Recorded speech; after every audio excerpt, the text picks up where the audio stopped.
नमस्कार विद्यार्थी मित्रांनो, मी अनिल स्वागत करतो तुमचं पुन्हा एकदा आपल्या ऑनलाईन लर्निंग प्लॅटफॉर्मवर. विद्यार्थी मित्रांनो, नुकतीच आपण अधिकारनामा ही सीरीज सुरू केलेली आहे. अधिकारनामा या सीरीजमध्ये नेमकं काय काय असणार याच्याबद्दल आपण सविस्तर डिस्कस करूया. मित्रांनो, एमपीएससीची तयारी करत असताना एमपीएससीच्या मार्फत जवळपास वर्ग 1 चे 25 ते 30 विविध पदं भरले जातात. आता वर्ग 1 चे हे 25 ते 30 विविध जे पद आहेत, ते राज्यसेवा म्हणजे एमपीएससी द्वारा जी राज्यसेवेचे वर्ग 1 आणि वर्ग 2 गॅझेटेड जी परीक्षा होती, या परीक्षेसाठी भरले जाणारे पद हे वेगळे असतात. त्याचबरोबर नॉन गॅझेटेड जे पद आहेत म्हणजे पी-एस-आय, एस-टी-आय, ए-एस-ओ आणि आता बरेच पद त्यामध्ये ॲड झालेत. तर हे सगळे वेगवेगळे जे पद आहेत, हे वेगळे पद कशा पद्धतीने भरले जातात त्याबद्दल आपण या अधिकारनामा सीरीजमध्ये डिस्कस करणार आहोत. त्याचबरोबर ही पदं भरत असताना परीक्षा पद्धती कशी असते, म्हणजे या परीक्षेतनं या अधिकाऱ्यांची नियुक्ती कशी होते, त्याचबरोबर नियुक्ती झाल्यानंतर ट्रेनिंग पिरियड कसा असतो, त्यानंतर कामकाजाची पद्धत कशी असते, त्याचबरोबर वेतन श्रेणी काय असते, त्याचबरोबर प्रमोशन कशा पद्धतीने होतं, अशा सगळ्या बाबी आपण यामध्ये डिस्कस करणार आहोत. मुळात अधिकारनामा या सिरीजचा फायदा तुम्हाला म्हणजे इनिशियल स्टेजला होईल असं अजिबात नाही.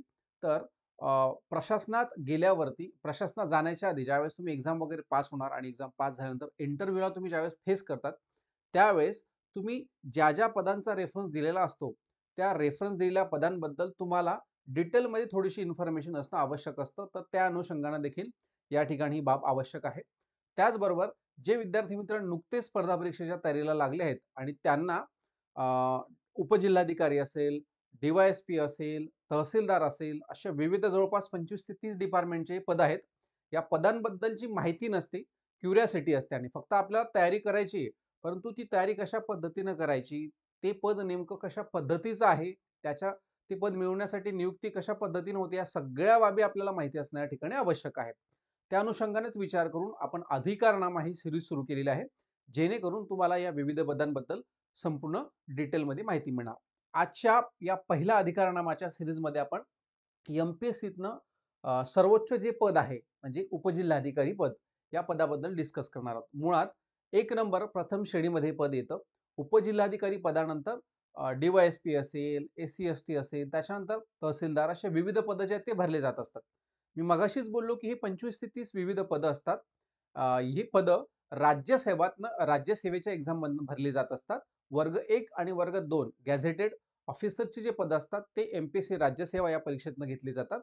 पूर्व, मुख्य आणि मुलाखत अशा 3 टप्पे पार केल्यानंतर फायनल मेरिट लागतं आणि त्यात तुमचं सिलेक्शन होत असतं आणि त्यात तुम्हाला सर्वोच्च जर गुण असतील तर तुम्ही दिलेल्या प्रेफरन्सनुसार किंवा तुमचं सर्वोच्च गुणांनुसार तुम्हाला एमपीएससीतलं हे पहिलं पद मिळत असतं.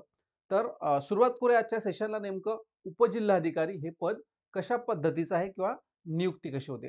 आता मगाशीच आपण या आधी बोललो की एमपीएससी आयोगामार्फत घेण्यात येणाऱ्या परीक्षेमध्ये पूर्व परीक्षा असते. पूर्व परीक्षा साधारणतः 400 मार्काची असते आपल्याला माहिती. 200 मार्काचा सीसॅटचा पेपर असतो ज्याला आपण सिव्हिल सर्व्हिसेस ॲप्टिट्यूड टेस्ट असं म्हणतो.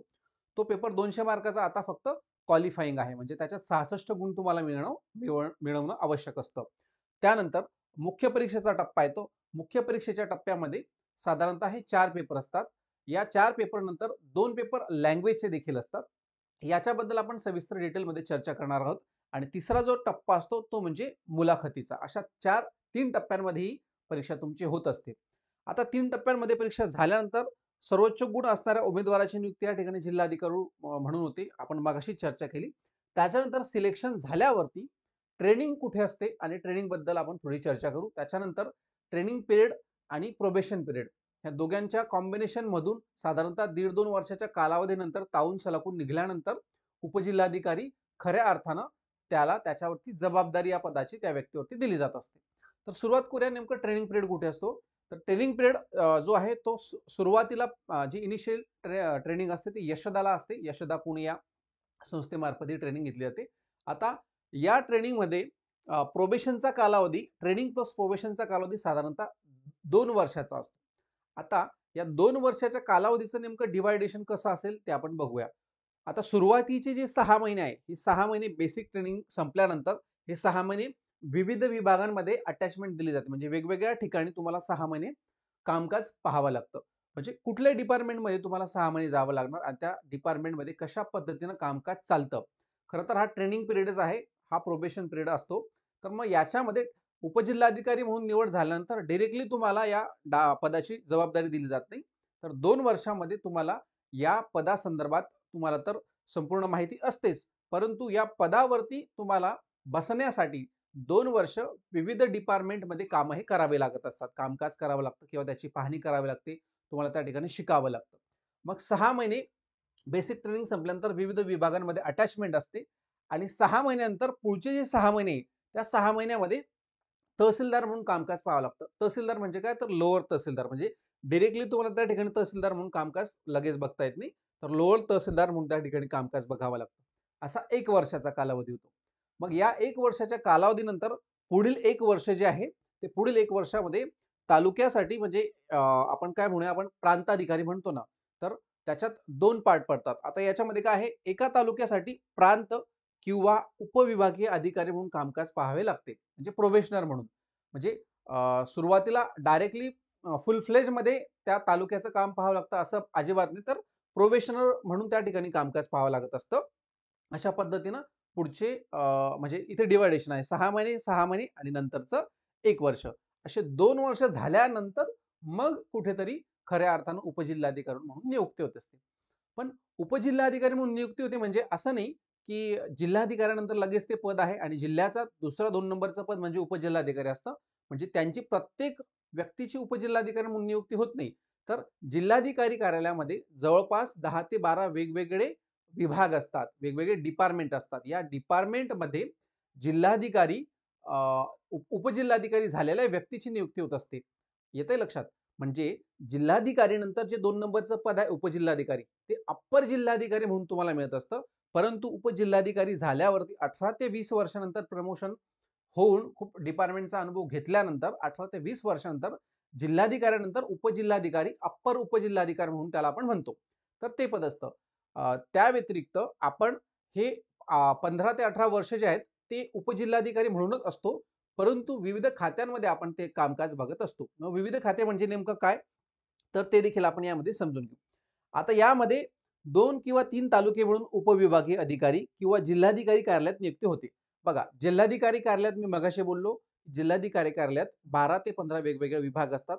त्या विभागांवरती उपजिल्हाधिकारी असलेल्याच व्यक्तीची नियुक्ती होत असते. हे तर 100%. परंतु काही उपजिल्हाधिकारी जे असतात त्यांची एका तालुक्यावरती उपजिल्हाधिकारी म्हणून किंवा 2-3 एकत्र तालुके म्हणून उपजिल्हाधिकारी म्हणून देखील नियुक्ती होते. असे साधारणतः खूप सारे जिल्ह्यामध्ये उपजिल्हाधिकारी पदाचे सदस्य असतात. तर पुढे बघूया आपण. आता जिल्हाधिकारी कार्यालयात जवळपास 12 ते 13 विभाग असतात म्हणजे नेमकं काय? तर याच्यामध्ये किती प्रकार येतात ते बघूया. उपजिल्हाधिकारी असणारा व्यक्ती जो असतो, तो निवासी जिल्हाधिकारी म्हणून देखील असतो. उपजिल्हाधिकारी असणारा व्यक्ती जो असतो, तो जिल्हा पुरवठा अधिकारी देखील असतो. ज्याला आपण ते रेशनिंगचं वगैरे जो हे आहे, ते डिपार्टमेंट त्यांच्या अंडर असतं. उपजिल्हाधिकारी अ, असणारा जो व्यक्ती असतो, तो आपत्ती व्यवस्थापन अधिकारी म्हणून देखील काम करत असतो. जिल्ह्याच्या जिल्हाधिकारी कार्यालयामध्ये आपत्ती व्यवस्थापनाचाच एक वेगळा विभाग असतो. म्हणजे भूकंप झाला किंवा ढगफुटी झाली अथवा कुठे धरण, नैसर्गिक आपत्ती किंवा कुठल्याही पद्धतीची जी आपत्ती आलेली असेल, तर या आपत्तीच्या संदर्भात संपूर्ण मॅनेजमेंट पाहणारा जो अधिकारी असतो, तो देखील उपजिल्हाधिकारी पदाचा सदस्य असतो. त्यानंतर भूसंपादन अधिकारी हा देखील उपजिल्हाधिकारी पदाचाच व्यक्ती असतो. त्यानंतर उपजिल्हाधिकारी महसूल विभाग, त्याचबरोबर उपजिल्हाधिकारी महसूल विभाग, उपजिल्हाधिकारी प्रशासन विभाग, उपजिल्हाधिकारी रोजगार हमी योजना म्हणजे हे 3 वेगवेगळे विभाग आहे. या विभागांवरती उपजिल्हाधिकारी जो सदस्य असतो त्याचीच नियुक्ती होत असते. त्याचबरोबर उपजिल्हाधिकारी निवडणूक. निवडणुकीचं देखील कामकाज पाहण्याची जी जबाबदारी असते, ती देखील उपजिल्हाधिकारी असणाऱ्या व्यक्तीवरती या ठिकाणी देण्यात येते. आणि अजून काही इतर महत्त्वपूर्ण खाते असतात, त्यांच्यावरती देखील जे वेगवेगळ्या नियुक्त्या आपण मगाशी पाहिल्या ते 10 ते 12 खाती, त्याच्यावरती उपजिल्हाधिकारी असणाऱ्या व्यक्तीचीच नियुक्ती ही होत असते. म्हणजेच याचाच अर्थ की डेप्युटी कलेक्टर म्हणजेच उपजिल्हाधिकारी म्हणून सिलेक्शन झाल्यावरती एका जिल्ह्यामध्ये खूप सारे हे उपजिल्हाधिकारी असतात, परंतु त्या वेगवेगळ्या डिपार्टमेंटला ते कामं करत असतात. येतंय म्हणजे जिल्हाधिकाऱ्यानंतर फक्त एकच पद नसतं उपजिल्हाधिकारी. जिल्हाधिकाऱ्यानंतर उपजिल्हाधिकारी पद असतं ते अप्पर उपजिल्हाधिकारी असतं, परंतु ते प्रमोटेड पद असतं आणि त्याच्यानंतर जेवढेही सिलेक्शन झालेले कॅन्डिडेट असतात राज्यसेवेतनं, ते मात्र जिल्ह्यातल्या विविध महत्त्वपूर्ण खात्यांवरती कामकाज हे पाहत असतात. अशा पद्धतीनं या ठिकाणी ह्या बाबी लक्षात ठेवणं आवश्यक आहे.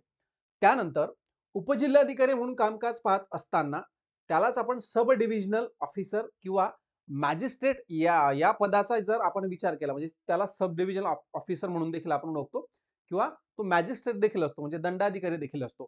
परंतु हे कामकाज पाहत असताना काय होतं, तर फौजदारी स्वरूपाचे जे काही गुन्हे असतील, या गुन्हेची तपास करत असताना पोलीस यंत्रणेशी देखील उपजिल्हाधिकारी पदाचा संबंध येत असतो, अटॅच असतात. त्याच्यामुळे ही देखील बाब त्याच्याशी त्या संदर्भात या पदाशी लक्ष येणं गरजेचं आहे. म्हणजे संलग्न असं पद आहे पोलीस डिपार्टमेंटशी. फौजदारी प्रकारचे जे गुन्हे असतात त्या संदर्भात ही महत्वाची कामगिरी त्यांना पार पाडावी लागत असते. आता कोविडच्या काळामध्ये आपण पाहिलं असेल, की उपजिल्हाधिकारी जे असतात या पदाशी संबंधित असणाऱ्या व्यक्तींकडे काय काय काम असतात.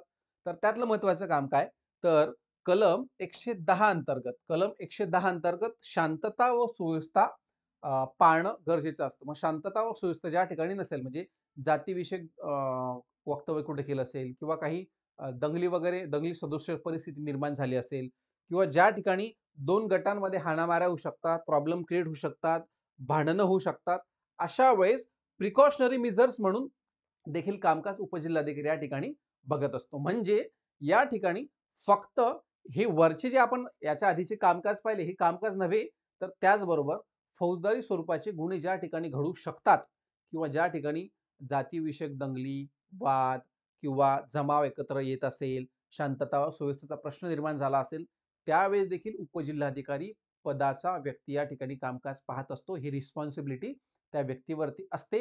त्यामुळे अत्यंत महत्त्वाचं हे पद आहे. तर याबद्दलचं कामकाज देखील या पदाच्या व्यक्तीला पाहावं लागतं.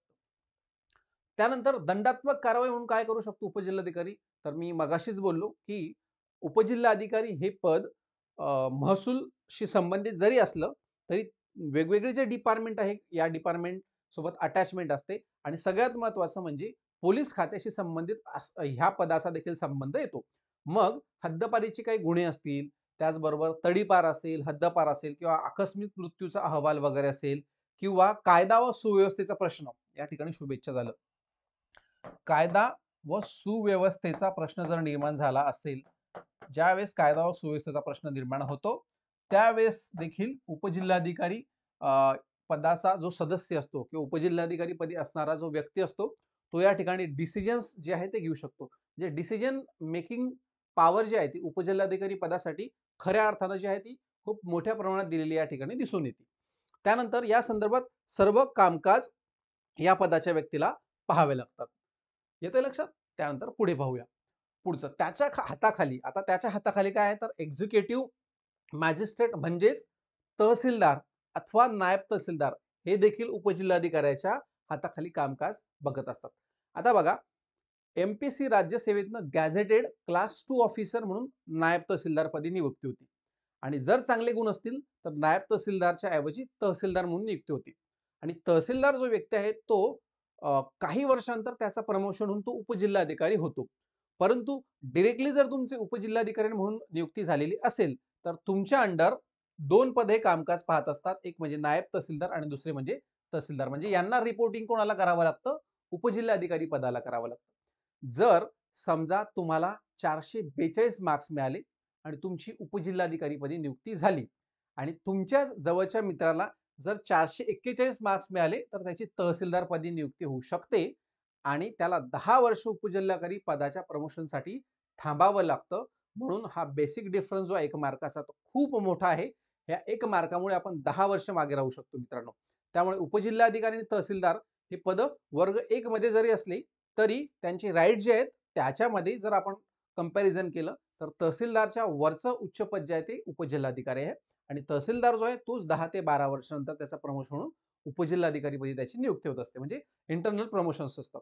तर हे दोनही जे व्यक्ती आहेत, दोनही कामकाज करणारे जे नायब तहसीलदार आणि तहसीलदार व्यक्ती आहे, हे एक प्रकारे रिपोर्टिंग कोणाला करतात? उपजिल्हाधिकारी यांना करत असतात. तर म्हणजे तहसीलदाराचे बॉस म्हणून देखील उपजिल्हाधिकारी या ठिकाणी कामकाज पाहत असतात. ढोबळ मन या ठिकाणी लक्षात ठेवायचं असेल, तर अशा पद्धतीने देखील तुम्ही लक्षात ठेवू शकतात.